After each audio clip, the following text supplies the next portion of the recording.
Welcome back everyone, welcome to civil services study. ये test number है 411। 411वां test है यूपीएससी सिविल सर्विसेज प्रीलिम्स के लिए। तो चलिए स्टार्ट करते हैं। प्रैक्टिस करते रहिए हर दिन। लॉकडाउन का सदुपयोग करें, मनोरंजन के साथ पढ़ाई ज़रूरी है। तो चलिए स्टार्ट करते हैं। एक लाइक करिएगा, टेस्ट पसंद आता है तो। इस पूरी की पूरी प्लेलिस्ट का लिंक आपको डिस्क्रिप्शन बॉक्स में मिल जाएगा। तो आ जाइए क्वेश्चन नंबर 1 पर। भारत की राष्ट्रीय वन नीति 1988 के तहत मैदानी इलाकों और पर्वतीय क्षेत्रों में कितना प्रतिशत वन क्षेत्र होना चाहिए? बताइए। भारत की राष्ट्रीय नीति कब आई थी? 1988 में। इसके तहत मैदानी भागों में और पर्वतीय भागों में कितना प्रतिशत वन क्षेत्र होना चाहिए? देखिए, पर्वतीय भागों में तो अधिक ही होगा इन कंपेरिजन टू मैदानी भाग। तो कितना? 50-50 के रेशियो में तो है नहीं, गलत है ये वाला स्टेटमेंट। मैदानी भाग में होना चाहिए मैदानी भाग में होना चाहिए 33% और पर्वतीय भाग में कितना होना चाहिए? 67%। इसका आंसर है ऑप्शन नंबर बी। तो देखिए, भारत की राष्ट्रीय वन नीति 1988 के तहत सिफारिश की गई कि मैदानी भागों में या इलाकों में 33% वन क्षेत्र और पर्वतीय क्षेत्रों में कितना? 67% जंगल क्षेत्र होना चाहिए। ओजोन परत की मोटाई मापने की इकाई, बहुत आसान सा प्रश्न है ये। किस में मापी जाती है ओजोन परत की मोटाई? डेसिमल में नहीं, वो डेसिबल होता है, वो भी ध्वनि। मैक नहीं है, डॉप्सन है। डॉप्सन क्या है? डॉप्सन। तो देखिए, वायुमंडल के निचले भाग से लेकर शिखर तक के वायु स्तंभ यानी कॉलम में ओजोन की मोटाई डॉप्सन यूनिट में मापी जाती है। कौन से मंडल में पाई जाती है ओजोन? समताप मंडल, स्ट्रेटोस्फियर। क्वेश्चन नंबर 3 पर आ जाइए। हमारी आंख का कौन सा भाग पराबैंगनी विकिरण का अवशोषण करता है? रेटिना, कॉर्निया, आइरिस या पुतली? बताइए कौन सा वो भाग है जैसे सनलाइट से विकिरण के द्वारा जो अल्ट्रावायलेट आती है, पराबैंगनी आती है। तो यह है कॉर्निया। कौन सा है? कॉर्निया जो है पराबैंगनी विकिरण का अवशोषण करता है। तो देखिए, हमारी आंख का स्वच्छ मंडल यानी कॉर्निया पराबैंगनी यूवीवी विकिरण का अवशोषण करता है। इसकी उच्च सांद्रता के कारण कॉर्निया का शोध हो जाता है, जिसे हम हिम अंधता, मोतियाबिंद आदि कहा जाता है। Snow blindness. क्वेश्चन नंबर 4 है। ओजोन परत के क्षय के कारण पराबैंगनी किरणें पृथ्वी पर रहने वाले जीव जंतुओं पर निम्नलिखित में से कौन से प्रभाव डालेंगी? बताइए। सजीवों के डीएनए और प्रोटीन को भंग कर देंगी, त्वचा कैंसर कर देंगी, ग्रीन हाउस प्रभाव में वृद्धि कर देंगी। इस पर तो चर्चा पहले भी हुई होगी। ये तो सारे के सारे कर देंगी ना। करेक्ट है, सारा का सारा डी है इसका आंसर। तो देखिए, समताप मंडल में पाई जाती है ओजोन, और ओजोन परत का क्षय विस्तृत रूप से होता है, लेकिन यह क्षय अंटार्कटिका क्षेत्र में खासकर विशेष रूप से जो है अधिक होता है। इसके फलस्वरूप यहाँ काफ़ी बड़े क्षेत्र में ओजोन की परत जो है काफ़ी पतली हो गई थी। लेकिन हाल ही में जो जिसे सामान्यतः ओजोन छिद्र या होल कहा जाता है, लेकिन हाल ही में लगाए गए जो विश्वव्यापी लॉकडाउन था उसके कारण जो है इसने स्वयं को रिकवर भी किया था। जो अंटार्कटिका पर क्षेत्र था वो भर गया था खुद ही। लेकिन अब फिर धीरे धीरे जो है देश खुल रहे हैं, राज्य खुल रहे हैं देश के अंदर, फिर क्या होगा? वैसी स्थिति आएगी, ये तो तय है। तो देखिए, पराबैंगनी यानी यूवीवी विकिरण पृथ्वी के वायुमंडल द्वारा लगभग पूरी अवशोषित हो जाती है, बशर्ते ओजोन स्तर जो है ज्यों का त्यों रहे।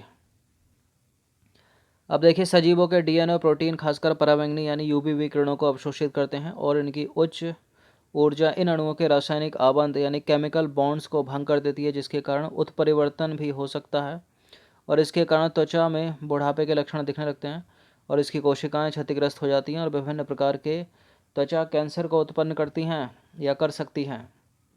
क्वेश्चन नंबर 5 पर आ जाइए। ओजोन परत को नुकसान पहुंचाने के लिए इनमें से कौन सी गैस जिम्मेदार है? देखिए, ये तो बहुत ही ऐसा प्रश्न हो गया ना जैसे केक है, केक के अंदर चाकू डालना, कितना आसान है। क्लोरोफ्लोरोकार्बन CFCD है इसका आंसर। तो देखिए, समताप मंडल में ओजोन के उत्पादन और अवक्षय निम्नीकरण में संतुलन होना चाहिए, लेकिन वर्तमान में क्लोरोफ्लोरोकार्बन CFC के द्वारा ओजोन निम्नीकरण बढ़ जाने से जो है इसका संतुलन बिगड़ गया है। वायुमंडल के निचले भाग में उत्सर्जित क्लोरोफ्लोरोकार्बन ऊपर की ओर उठता है और यह समताप मंडल में पहुंचता है, तथा समताप मंडल में पराबैंगनी किरणों उस पर कार्य करती हैं, किरणें उस पर कार्य करती हैं और समताप मंडल में जो भी क्लोरोफ्लोरोकार्बन जुड़ते जाते हैं उनका ओजोन स्तर पर स्थायी और सतत प्रभाव पड़ता है। क्वेश्चन नंबर 6 है, निम्नलिखित कथनों पर विचार करना है। 2 स्टेटमेंट है यहाँ पर, बताना कि इनमें से कौन सा करेक्ट है। पहला स्टेटमेंट है, जैव विविधता शब्द सामाजिक जीव वैज्ञानिक एडवर्ड विल्सन द्वारा दिया गया और आनुवांशिक विविधता, जातीय विविधता और पारिस्थितिकीय विविधता जैव विविधता के आधार हैं। बिल्कुल करेक्ट है दूसरा वाला स्टेटमेंट, पहला भी करेक्ट है, एडवर्ड विल्सन है उनका नाम, सी है इसका आंसर। तो देखिए, जैव विविधता शब्द सामाजिक जीव वैज्ञानिक एडवर्ड विल्सन द्वारा दिया गया और एडवर्ड विल्सन ने जैविक संगठन के प्रत्येक स्तर पर उपस्थित विविधता को दर्शाने के लिए आनुवांशिक विविधता, जातीय विविधता और पारिस्थितिक विविधता को प्रचलित किया। क्वेश्चन नंबर 7 पर आ जाइए। पृथ्वी पर उपस्थित जातियों या स्पीसीज की गणना किस संस्था के द्वारा की जाती है? WWF के द्वारा नहीं की जाती, UNO के द्वारा नहीं की जाती, यूनिसेफ के द्वारा नहीं की जाती, किसके द्वारा की जाती है? वो उसी के द्वारा की जाती है जो लाल सूची जारी करती है जीवधारियों की, IUCN। तो देखिए, IUCN यानी international union for conservation of nature and natural resources द्वारा पृथ्वी पर उपस्थित जातियों की गणना जो है वो की जाती है। क्वेश्चन नंबर 8 है, पृथ्वी पर उपस्थित संपूर्ण जंतुओं में सर्वाधिक संख्या में कौन से हैं, इनमें बताइए। पक्षी ज़्यादा हैं या मोलस्क या क्रस्टेशिया या कीट? देखिए, छोटे सूक्ष्मजीवी बहुत ज़्यादा हैं, कीट सबसे ज़्यादा हैं इस पृथ्वी पर, नेकेड आई से दिखाई नहीं देते करोड़ों। तो देखिए, इस पृथ्वी पर आंकलित जातियों में 70% से अधिक जंतु हैं, जबकि शैवाल, कवक, ब्रायोफाइट, आवृतबीजी तथा अनावृतबीजियों जैसे पादप जो हैं 22% से अधिक नहीं है। जंतुओं में कीट सबसे अधिक हैं, इनकी समृद्ध जाति है, और देखिए जो संपूर्ण जातियों के 70% से अधिक है। इसका अर्थ यह है कि इस ग्रह पर, इस पृथ्वी ग्रह पर 10 जंतुओं में से 7 कीट हैं, तो सबसे अधिक कीट हैं। क्वेश्चन नंबर 9 पर आ जाइए। पादप जगत के अंतर्गत सर्वाधिक मात्रा में पाए जाते हैं क्या? शैवाल, मांस, फर्न, कवक? पादप जगत के अंतर्गत सबसे ज़्यादा मात्रा में पाए जाते हैं कवक, फंगस बहुत है। तो देखिए, कवक जो है पादप जगत के अंतर्गत पाई जाने वाली सभी जातियों में सर्वाधिक पाए जाते हैं, सर्वाधिक मात्रा में पाए जाते हैं, और साथ ही संसार में इन जातियों की कुल संख्या मछली, उभयचर, सरीसृप, स्तनधारी यानी मैमल से अधिक है कीटों की। उभयचर होता है एम्फीबियन जो जल और स्थल दोनों पे पाया जाता है, सरीसृप रेप्टाइल, सांप हो गया, छिपकली, बिच्छू उच्छू सब रेप्टाइल बनाते हैं, मछली वर्ग आपको पता होगा। तो मछलियों से कहीं ज़्यादा, उभयचरों से कहीं ज़्यादा, सरीसृपों से कहीं ज़्यादा, स्तनधारियों से कहीं ज़्यादा है कवक। क्वेश्चन नंबर 10 पर आ जाइए। पादपों एवं प्राणियों की संख्या अधिकतम विविधता पाई जाती है किसमें? सबसे ज़्यादा विविधता किसमें पाई जाएगी? उष्ण कटिबंधीय वर्षा वनों में, इसी में पाई जाएगी उष्ण कटिबंधीय वर्षा वनों में, इन सबसे कहीं ज़्यादा है। तो देखिए, सामान्यतः पृथ्वी पर भूमध्य रेखा से ध्रुवों की ओर जाने पर पादपों एवं जंतुओं की विविधता जो है घटती जाती है। इक्वेटर के पास जो है वो सबसे ज़्यादा रहती है। पर्याप्त मात्रा में सनलाइट है, रेनफॉल है यहाँ पर 200 सेंटीमीटर से अधिक वर्षा।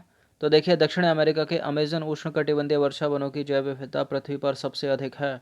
उष्णकटिबंधीय पर्यावरण शीतोष्ण कटिबंध या शीतोष्ण पर्यावरण से भिन्न तथा कम मौसमीय परिवर्तन दर्शाता है। यह स्थिर पर्यावरण निकेत विशिष्टीकरण को प्रोत्साहित करता रहा है, जिनकी वजह से अधिकाधिक जाति विविधता जो है वो हुई है। तो ये 10 प्रश्न थे इंपॉर्टेंट, अच्छे से इसका रिवीजन कम से कम एक बार कर लेना। यूपीएससी के फेवरेट हैं इस तरह के प्रश्न, ऐसे प्रश्न कर लेती है यूपीएससी, सीधे 4 स्टेटमेंट देकर इस तरह के। ऑड तक तो छटवा लेती है, ऊपर केकड़ा रख देगी, बिच्छू रख देगी, बरूथी रख देगी कि इनमें से भिन्न को छांटो। तो चलिए अच्छे से इसका रिवीजन कर लेना। धन्यवाद।